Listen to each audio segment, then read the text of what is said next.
Mental illness होता कब है? एक बात आप समझिए, और फिजिकल इलनेस और मेंटल इलनेस अलग अलग चीजें नहीं है।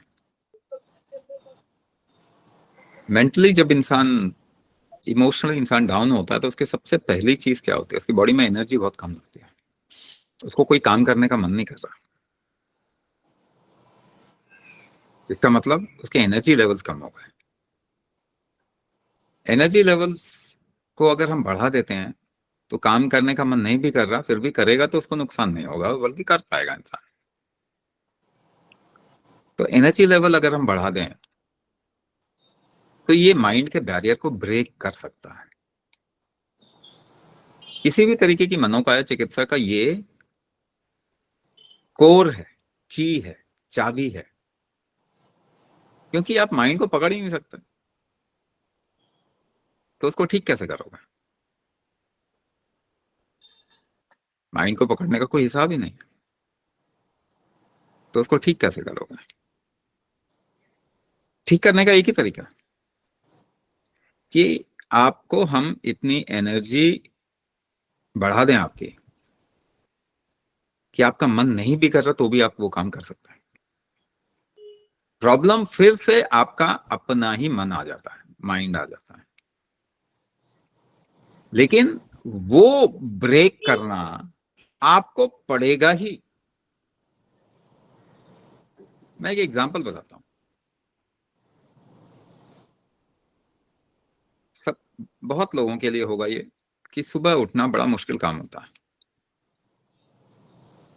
सुबह उठना बड़ा मुश्किल काम, और अगर आपने कोई साधना पथ चूज कर लिया है तो आपको 4:30-5 बजे उठना ही है किसी भी हालत में।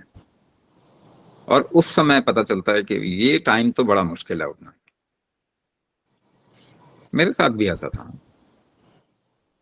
कि ये टाइम तो बड़ा मुश्किल है उठना, लेकिन मुझे काफी लंबी साधना करनी पड़ती थी, तो अगर मैं वो टाइम चूज ना करूं तो मैं बाकी काम नहीं कर पाऊंगा दिन में। तो शुरुआत में मैंने अलार्म लगाना शुरू किया। अलार्म लगाते ही अलार्म बंद करके सो जाते थे। ऐसा होता है ना, फिर 2-3 अलार्म लगाओ तो एक के बाद एक के बाद तो और ज्यादा मन जो है खराब हो जाता है कि बार बार अलार्म बज रहा है। अब क्योंकि मैं साधना कर रहा हूं, मेरे बॉडी में एनर्जी तो है कि अलार्म बज रहा है तो मैं अपने आप को उठा दूं और उसके बाद थोड़ी देर बाद में फिर वो प्रॉब्लम सॉल्व हो जाएगी। लेकिन वो ब्रेक करना, वो बैरियर को ब्रेक करना सबसे मुश्किल था। फिर मैंने शुरू क्या किया, दो चीजें। एक तो जैसे अलार्म बजेगा अलार्म बंद करके जाके नहा लो। अच्छा, उसमें तो ब्रश भी करना पड़ता है और बावल मूवमेंट नहीं हुई तो मैंने उसको छोड़ दिया। मैंने कहा ब्रश बाद में कर। अच्छा, पानी डाल लिया, उसके बाद नींद खुल जाती है, उसके बाद आसान हो जाता है। तो पानी डाल लिया, लेकिन पानी डालने के बाद में मुझे पता चला कि अगर मैं बिस्तर पे बैठ जाऊंगा तो और भी अच्छी नींद आती है। क्या? कि मेरे को रुकना ही नहीं है, बिस्तर पे आना ही नहीं है। तो क्या करना है, बाहर चले जाना है, बाहर निकल जाना है, वॉकिंग के लिए निकल जाना है। तो नहाना है, वॉकिंग के लिए निकल जाना है, फिर आने के बाद में अपनी साधना करता था या बाहर ही बैठ के कर लो। तो ये जब मैंने कुछ दिन करना शुरू किया तो ये था कि अलार्म बजा, उठ के पानी डाल लिया सीधा। पानी डालने के बाद में बाहर निकल गए। अब 6 महीने मैंने ये रूटीन अपना लिया। है? मुझे अलार्म की जरूरत नहीं पड़ी। फिर वही टाइम पे मेरा शरीर उठने के लिए तैयार हो जाता था और नहाने में भी कोई दिक्कत नहीं हुई।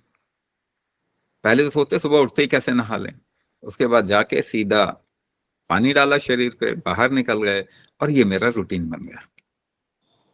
तो वो जो पहला बैरियर जो है उसको ब्रेक करना पड़ेगा ही, चाहे एनर्जी हो चाहे नहीं।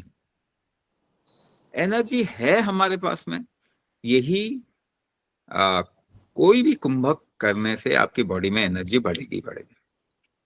अगर आपके शरीर में एनर्जी बढ़ रही है, एब्जॉर्ब कर पाएगा, तो क्या आपको देखने को मिलेगा अरे मेरी हड्डियों की डेंसिटी अच्छी हो गई।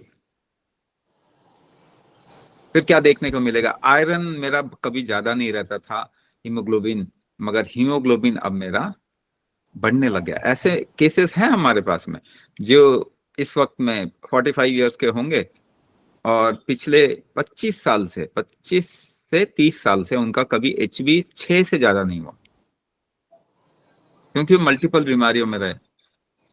और कुंभक करने के बाद में 1 साल के बाद में उनका HB जो है वो इतना शुरू 11 से ऊपर हो गया। तो आयरन खाना, ये खाना, वो खाना, सब उनके रूटीन में था।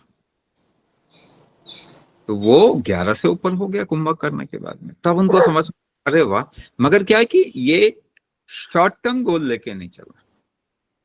ऑस्टियोपोरोसिस जिसे हड्डियां कमजोर होना कहते हैं, हार्मोनल डिविएशन से होता है। आज के टाइम पे बहुत ज्यादा हो रहा है, खास करके मानसिक विकार में, या मन ठीक ना रहे किसी का तो हार्मोनल फ्लक्चुएशन तो बहुत ज्यादा होता है।